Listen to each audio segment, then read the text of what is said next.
And speaking even further of RPGs, if there's one thing I'm always looking for, it's a good console RPG, because I was actually a really big fan of the Final Fantasy games, like on the Nintendo and SNES, Chrono Trigger, that type of thing. And so usually when there's a new RPG announcement, I'm pretty much all ears. Unfortunately, most RPGs are not that good. And it took me a while to figure out why, because I was playing games like, what was it, Eternal Sonata, and Star Ocean, and I hated those games. Like, really, really hated. Like, if I thought there was a lot of excess and really long cutscenes and boring dialogue, bad characterization, Final Fantasy VIII, like, Star Ocean is terrible. I have no idea why people find that series so enthralling. It's not good. It's boring, and it's so god-awful long that I can't believe it has fans. Honest to God, I'm not trying to pick a fight. I can't believe it has fans. I'm not going to go on about that. But, point is, the only RPG series that I've pretty consistently enjoyed was the Shin Megami Tensei games, which, again, you wouldn't think I would like. And I have pretty much all of them. Well, actually, no, I don't. Seriously, no. I'll retract that right now. There are so many Shin Megami Tensei games that I have most of the modern console versions. And I've only played a few of them, but I've played the major ones. The most classic one people will talk about is Shin Megami Tensei Nocturne, which is it's still widely regarded as one of the best. And truth be told, it is, but I have a lot of conditional statements on that. For one, this game, it kind of feels cheaply made, in the sense that the setting is really dead. It feels like there's no activity going on anywhere you go, and you might argue that's the intention, but for instance, you start off in, like, I think it's a bus station or a subway station, and it's just empty. There's, like, no music, nothing. It kind of feels like you're running around one of those, like in the old Ultima series, when you're just running around like a wireframe dungeon and there's nothing there. There's no music. It's very empty and shallow, and the graphics don't look that good. And I'll tell you the truth, the story is very minimalistic, but it gets awesome by the end. I mean, really, really good. And this is probably one of the hardest games, RPG-wise, that you will ever play. And it feels so rewarding when you finish this game. I do have complaints, and some of these complaints stretch throughout the entire Shin Megami Tensei series. And I'll get to that now. The first is the fact that you kind of have to learn a different language. Like, I don't know if these words are in Japanese or what, but it's very hard to get used to the fact that none of the magic spells are named properly. So, for instance, if you have like a fire spell, that's called Agi, and then there's the ice spells, which are Bufu, and the lightning spell is Zio, the wind spell is Garu.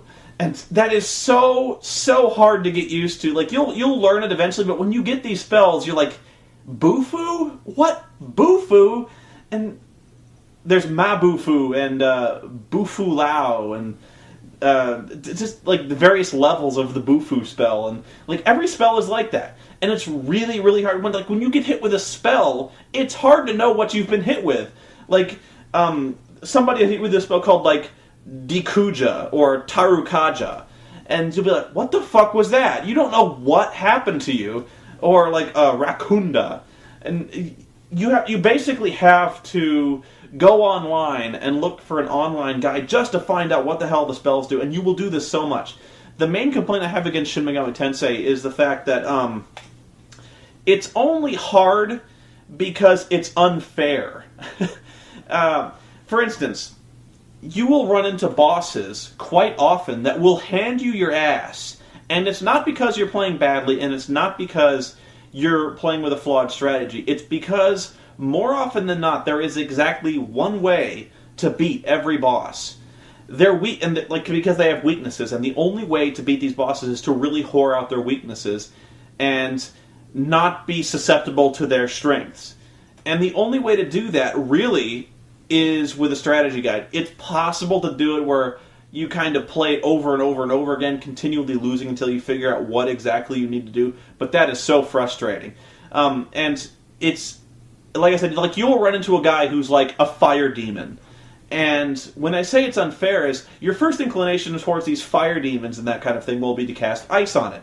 But of course, most of the time these guys aren't weak to ice, they'll be weak to like light magic or wind.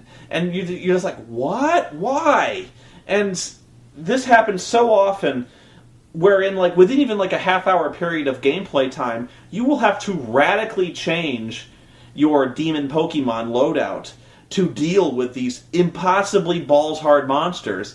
And it's virtually impossible to play this game without literally having a printout of the strategy guide in your lap to know where you need to go and what you need to have to fight these bosses, especially when you start running around the Hell Labyrinth. There's this gigantic labyrinth that you have to go through and to fight the biggest monster and get the best demons to summon and things like that. I have no idea how you're supposed to do that without a strategy guide. None. And to me, that is not a good game. When you are forced, in fact, you are helpless without having this guide in front of you. And in fact, in that regard, it seems like a really strange recommendation to me, the fact that I loved the ending to this game, and yet it was agony. Abject agony getting to that point. You really need to have big, round, hairy ones if you want to fight through Shin Nocturne. The second game I played was Digital Devil Saga, which is actually 2 games. And I'll tell you, I was really, really into this story from the beginning. This was a really fascinating... It was almost like The Matrix, only The Matrix told well. And I don't want to spoil it too much for you, because it really is rewarding to play through these games. It's a long series of games, but it's also a lot of fun. And most of those balance issues I mentioned, where you needed a strategy guide, are gone. You don't really need a strategy guide for this one. In fact, I think it plays rather logically from beginning to end, and it rewards good gameplay, and there is some strategy, and it's strategy you can figure out. I thought it was a lot better that way. However, and actually, you know what? I am going to spoil it for you, because my biggest complaint is the ending. And it's so weird. You're so into this game, or I was, and then you get to the last boss, where you have all these questions that need answering. There's like this evil corporation that's been extracting life essences, and there's like this gigantic sun that turns people into salt, and you're like, wow, this is really bleak and bizarre and apocalyptic, and you're really into it. And then really I can't remember that much about it, but you go up into outer space because basically you have to fight God. Or I think that you have to talk to God to find out like what the answer is, how to fix the world. My memory is still a little sketchy about it, but really, you go up there and you see God, and God is, I'm not kidding, like a 200-yard pillar that's just floating out in space, kind of like a really weird monolith in 2001. And one of your characters goes like, "God is speaking to me. He wants us to fight him." And then you have a fight where you fight God. And it's not anywhere near as interesting as you think it would be, because the pillar consists of 4 sections. And those sections are fire, water, wind, and lightning. And when you face the fire section, you use water. When you face the ice section, you use fire. And it's really boring. And there's no reason for it. God is just like, hey, you want to fight? And you guys are like, all right. And you do. And the game's over. And nothing really has been resolved. Your guys just kind of, everyone's dead, and your guys kind of run around going, well, that happened. You want to go home? And then they do. And they've killed God. I so didn't understand that, especially with such an uninspired derivative, the same kind of final boss we've seen in countless games. That was such a letdown. That would be like if Neo finally met he finally when he sees the architect Like, if all of a sudden he just, like, teleported into this room where the architect is supposed to be, and he's just, like, a pillar. And then Neo is like, you want me to fight you? And then, like, it's a 4-section pillar where he has to, like, throw ice at the fire section, and then he's like, then he kills it, and then it's over, and Neo's like, I won, I think. And then just goes home. It was so weird. Like, really big let. It was almost like the writer, when he got to the final chapter, had no idea how to end this thing, so he quit and went home. And then, like, the intern was like, we could fight like a gigantic pillar. I don't know. One game I played like 10 minutes of, and I never... it didn't grab me that much, and maybe you guys can tell me more about it if it ever gets any better, but it's and this is the most fucking ridiculous title ever. Shin Megami Tensei Devil Summoner Raidu Kunzoa versus the Soulless Army. This is very Pulp Fiction-y type titling, but it's... I don't know, man. This game is... Part of the reason I didn't like this game is because it has real-time combat, and for some reason when I'm playing an RPG... I don't like real-time combat. I like turn-based. I don't know. For some reason, I don't like my RPGs having twitch reflex things in it, which is... I don't like timing puzzles and things like that. Not necessarily. And this game... I think it has M. Bison on the cover. I don't know if you can see that too close. Of course! I do like the little foily, shiny thing, but... very strange game. Tell me about this game if it's any good, if I'm missing something here, because... I was not blown away by this. Well, I didn't give it that much of a chance. This game, Persona 3 Fez, is another one of those games that everyone really, really seems to like. And I'll tell you the truth, it's growing on me. But it takes a while. This game has virtually no storyline up until about the halfway point. And I think I'm just reaching the halfway point where the story is starting to take shape. And, but until then, the only story you get in this game is the fact that all of a sudden your character is going to high school, where he suddenly realizes that there's an hour between midnight and 1 a.m., kind of there's like a hidden hour that nobody else can see called the dark hour. And only a very limited group of people can experience this dark hour. Everyone else is turned into like a coffin. And during this time, demons run around and they fight you. And... the only way he can fight them is by summoning like a demon persona that lives within himself by like pointing this gun-shaped object at his head and pulling a trigger, and this demon comes out when he does this. It doesn't kill him, but you do this a lot. Like you're pointing a gun at your head like so often. It's like the ultimate emo fantasy where like you're just constantly killing yourself over and over again, and everyone does this. And in almost every Shin Megami Tensei game, it ends with you climbing an enormous fucking tower. Like, every game does this. All of them, where you climb a giant tower. In fact, I think it's kind of unoriginal that way, where, like, the entire game is just based on, like, hey, there's a tower full of demons, let us climb it. And you do this, but this game dispenses with even the rudimentary plot. It just goes... you just run into this building where you meet other people who can summon demons, and they're like, hey, you see that big tower? Let's go climb it. That's the story! And what makes this game unique is the fact that you also have to deal with your character progressing through high school, and you have to make friends and go to classes. Kind of like Bully, but without the fun part. And so you have to also maintain your academics, and doing so will help you, like, as you make friends and improve your skills and stuff like that in school, that improves your ability to create new demons. They get more experience points. And it's really, really strange, but it's interesting at the same time. Although I think it goes on way too long. Where you just kind of wish you could start fighting monsters and not have to experience class. It really starts getting into a tedium where you're trying to juggle like a dozen different friends, trying to keep them all happy. You've got like a girlfriend character who you once you start getting a girlfriend, you can't see anyone else, so they get pissed off. And it just seems like you're doing a lot of muddling around, not doing a whole lot. When it comes to the combat, again, you're dealing with that really weird language spell. So people will be like, cast Bufu! Or cast Mudo. You don't know what Mudo is, do you? Mudo is the death spell. what I don't like about this game is the fact that it kind of cons you into playing for a long time between save points. And you got no one to blame but yourself when it comes to not saving, because you should... It kind of dangles these little return to base points in front of you, and you'll always pass them by.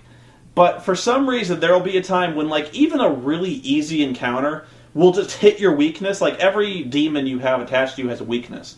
So, like, if the demon attached to you has an ice weakness, all of a sudden you'll run into, like, one guy with an ice spell who just butt-fucks you with this ice spell over and over and over again. Then you die, and you've lost, like, 45 minutes to an hour worth of gameplay, and you are fucking pissed off. I hate that. Like... It is so frustrating to lose an hour worth of gameplay in this game because one guy took you out, and it was just like really bullshit, you know. And what I hate about this game most of all is the fact that the game is over if the main character falls.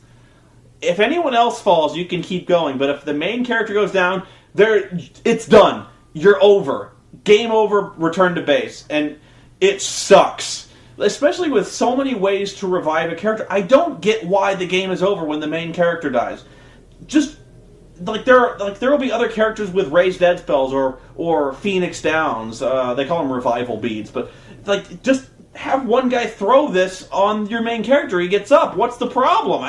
I don't understand why that happens, especially when several monsters in this game throw the Mudo or Hama spells, which have a low chance of causing instant death.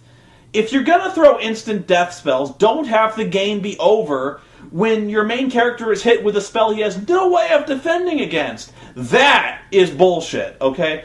And I got hit with... I lost an hour worth of gameplay because one fucking... It was called like a lunatic book through the Mudo spell. My guy dies, and that's it. There's like no save. He just falls down. Game over. Too bad. I've ordered Persona 4. I don't know why I did that. I got Persona 4 cheap, and I don't know why, because I'm actually getting really frustrated with Persona 3. Although what's funny is now that I'm this far in, I'm kind of invested in it. Like I'm kind of interested in the story now because there is one. So I feel kind of rewarded that I've stuck with it this long. And I kind of want to see how it ends now, because there's something about the tower of Shin Megami Tensei. You're always like, I gotta see what's at the top of this fucking tower now. It's gotta be fucking awesome. And it's always the devil. And you gotta fight the devil. And then you gotta fight God after you fight the devil, because the series is very dark, and it's very atheistic, and that it sees God, hates it, and wants to kill him. But I have not touched Persona 4 yet. I know there's a sequel to Devil Summoner, and I saw that and I was like, I didn't finish the first one. I don't want to play that one. It looked like the same game. I know there's a ton of... I think they were on the Game Boy Advance. I haven't touched those. I've heard those are pretty good, though. A lot of these are a very Japanese series. If you couldn't tell by the title, they're kind of Japanese import, and that's why I said Nocturne felt cheap, which was probably not the right word. But it really feels like one of those budget title Japanese import games where it feels like it was only half translated, and it kind of explains why there's no story. It kind of seems like there was a story, but they didn't want to translate it, so they cut it. Nocturne's only story is like you're running around and the world ends. Just that day, the world is over, and you're in the bus station going, whoa. Why am I here? And you don't know why you're here. Like, you've been spared. But, like, there's literally, like, demons all over the place. And for some reason, when you beat them up, they serve you. It's like demonic Pokemon, like I said. But, yeah. Anyway, I just wanted to ramble about the Shin Megami Tensei series. And I want to understand... I think the reason I made this video is because I want you to tell me part of what attracts you to the Shin Megami Tensei series. Because it's kind of a mystery to me. I kind of get it, because I will admit it's strangely addictive, and I want to play more of Persona 3 at least, because it actually is kind of interesting to me, but at the same time, it always seems to me like, in these series, there's so many decisions that don't quite work. Like, the going to school thing was interesting at first, but it gets really tedious. Or the really bare-bones story in most of these, and... I'm just interested, like, what you think about Persona and the other games in the series. Like, if they get any better, or if you disagree with me on Nocturne, because, like, seriously, if you were able to get through Nocturne without a strategy guide, you are the fucking lord of all RPGs. Like, that's it. You need to get into design work or something, like, just do tournaments, because that's fucking unbelievable if you can get through Nocturne without any kind of help. I don't buy it. Like, in fact, if you tell me that, I don't believe you. I would need to see a playthrough, like, of you in front of a TV doing this thing.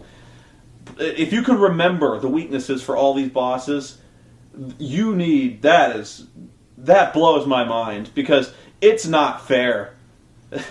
And I don't know why I stuck with it for that long. I remember running into this monster about a fifth of the way through called Matador, and I couldn't fucking beat the Matador. And I had to go online, and even with the guide, I had to spend like 2 days just leveling up and beating enough monsters where I could...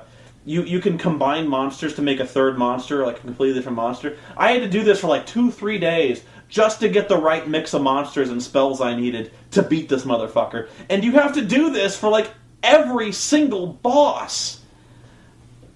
That game is hardcore. Balls of steel, man. If you can beat that game, even with a guide, balls of steel. I think that's why I did it, just so I could claim that I did it. Even, like, I'll admit it, I had the guide in my lap the whole time. Like, I wasn't even looking at the screen half the time. I was looking at, like, monster combination matrices. It was fucking nuts. I don't know, and yet I was really hooked. I love the ending to that game where, like, you go to hell and you meet the Satan, and the Satan is like, hey, you know, you're really good, and we're kind of forming a team to go beat up God. You want to join? And you're like, yeah. I don't know why you go, yeah, but you're like, fuck yeah, I got a demon. And like, I am a demon. Like, I eat demons. I can summon fucking, like Ares, the god of war. That's like my Persona 3 character can summon Ares. It was awesome. And actually, I think that's a big plus for this game is you can summon Satan.